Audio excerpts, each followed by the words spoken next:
कि एक बड़ी छोटी सी कहानी एक सेठ जी की। बहुत पैसा था, बहुत सारे बिजनेस चल रहे थे और जैसे जैसे बिजनेस बढ़ते जा रहे थे उनकी भक्ति प्रभु में बढ़ती जा रही थी। लेकिन समस्या ये थी कि सेठ जी के पास में, उस व्यापारी के पास में समय नहीं था कि भगवान की भक्ति करें। तो बहुत सारे मंदिर तो उन्होंने बनवाए, लेकिन वो स्वयं कभी पूजा करने के लिए गए नहीं। उन्होंने मंदिरों में पुजारी रख दिए और पुजारियों को नियुक्त कर दिया कि भाई आपको सुबह शाम की पूजा करनी है। तो घर में बैठ करके प्रसन्न हो जाते थे कि चलो साहब मंदिर बना दिए हैं, पुजारी जो है अपनी पूजा कर रहे हैं। लेकिन एक बार उनके बिजनेस में बहुत बड़ा घाटा हुआ। वो ऐसे संकट में फंस गए जहां उन्हें 100 करोड़ रुपए की आवश्यकता थी। और जब उन्हें लगा कि अब हर तरफ से घिर चुका हूं, पैसा कहीं से अरेंज नहीं हो पा रहा है, तो याद आया कि मैंने इतने सारे मंदिर बनाए हैं, भगवान को प्रसन्न किया है, चलो चल करके उन्हीं से मांग लेते हैं। तो सुबह सुबह इस बात का व्यापारी ने ध्यान रखा कि सुबह सुबह बोनी वाला जो समय है उसमें जाना है, सबसे पहले भगवान से मैं भी बात करूं, कोई और आकर के कुछ मांग ले, भगवान का मन खराब हो जाए। तो इसलिए सबसे पहले ब्रह्म मुहूर्त में जग करके निकल गए। लेकिन जब पहुंचे अपने बनाए हुए एक मंदिर में, तो देखते हैं कि उनसे पहले लाइन में आकर के एक भिखारी खड़ा हुआ है। सेठ जी का दिमाग खराब हो गया कि इस भिखारी ने आकर के पता नहीं क्या ये मांगेगा और पता नहीं भगवान का जो है मन खराब ना कर दे, उनकी इच्छा ही खराब हो जाए, क्या पता वो मुझे देना दे। तो उसके पीछे खड़े हो गए, भिखारी के पीछे जाकर के उसने नजर पलट के देखा, भिखारी ने तो उसे दिखा कि सेठ जी आए। अब सेठ जो थे वो ये सोच रहे थे कि भिखारी क्या मांगने आया, इसको क्या चाहिए।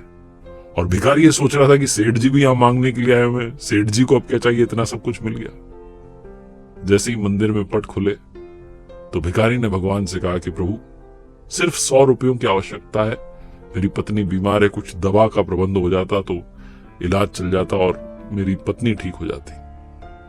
और वो बोले जा रहा था भगवान बस 100 रुपए, बस 100 रुपए मुझे आज दिन भर में मिल जाए, ऐसी कृपा कर देना कि 100 रुपए शाम तक इकट्ठे हो जाए। सेठ जी का दिमाग खराब हो गया। उन्होंने कहा हट ही नहीं रहा, अपनी प्रार्थना चली जा रही है। बिना देरी के अपनी जेब में से 100 का नोट निकाला और उस भिखारी के हाथ में रखा, कहा जाओ जाओ जाओ, दे दिए 100 रुपए, चलो निकलो भी यहां से, मुझे बात करने दो।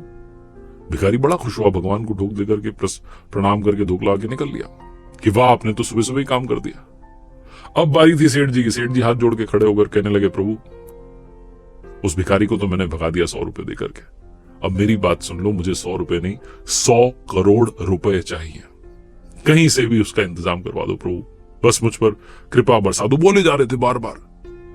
तो कमाल ये हुआ कि मूर्ति में से भगवान प्रकट हुए और कहने लगे कि तूने एक भिखारी से तो मेरा पीछा छुड़वा दिया, उसे 100 रुपए देकर के, अब मुझे तुझसे भी बड़ा भिखारी ढूंढना पड़ेगा जो आए और तुझे 100 करोड़ रुपए देकर के तुझसे मेरा पीछा छुड़वा दे।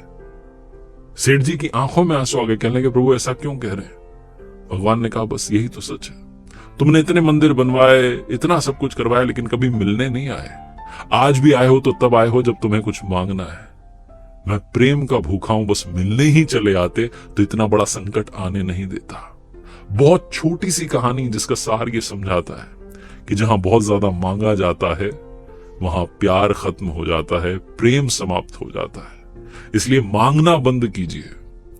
अगर मांगना ही चाहते हैं तो बस सब्र मांग लीजिए कि प्रभु मुझे धैर्य दीजिए, सब कुछ मैं अपने दम पर करूंगा, बस मुझे सब्र दे दीजिए और आपकी कृपा बनाए रखिए।